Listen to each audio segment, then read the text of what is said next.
All right, guys, so this next part I'm going to talk to you about is really important to the health and the life and the success of all of your plants. And we're going to talk about thinning and transplanting. So once your seedlings have had a couple weeks to grow and get big like this, these are radishes. If you have radishes, it says to do this when they're about 3 inches tall, which they are, and have about 3 or 4 leaves, which they do. I count 1, 2, 3, 4 leaves there, okay? And I actually thinned out the smaller ones from the same pot last week, but I'm gonna finish thinning and transplanting these ones right now. And this is so that they don't compete for resources, for space, for sunlight, and all that stuff. So really important if you want to have a great product, a great result, to do this step, okay? A radish is a root vegetable, so that means it's going to be this part of the plant that you eat. And so here's how you do this, okay?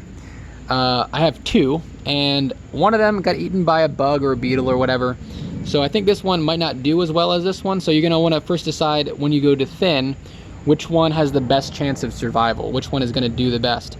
And I'm actually gonna do both of these just because I think that they're both gonna do well, just a little bit of damage here. But if you have one that's smaller, leave that one out to the vessel that you plant it into.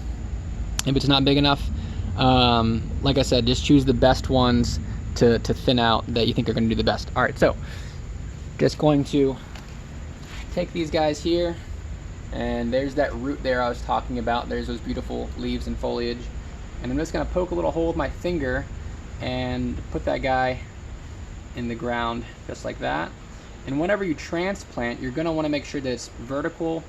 You can pack a little bit of soil around it so that it can grow nice and tall towards the sun. That's where plants get all their energy from. I'm gonna do the same thing. And when you go to transplant them, they wanna be a couple inches apart. So, like I said, you don't wanna put them next to each other like they were in my smaller pot. You want them a little bit further apart, okay? And you can do this into a bigger pot that you may or may not have. You can do it outside. But you're just trying to give those guys a little more space to grow. And those are 2 happy little radishes just like that. And if they aren't perfectly vertical or straight and tall when you first transplant, they will perk up, okay?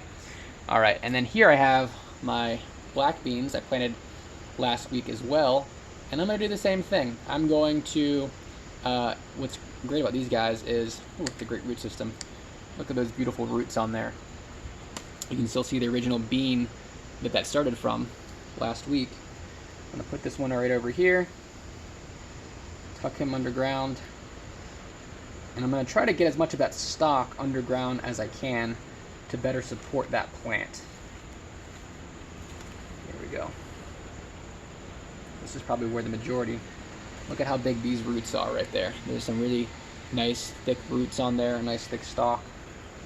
And you're going to want to be as gentle as you possibly can so as to not damage the plant during transplanting.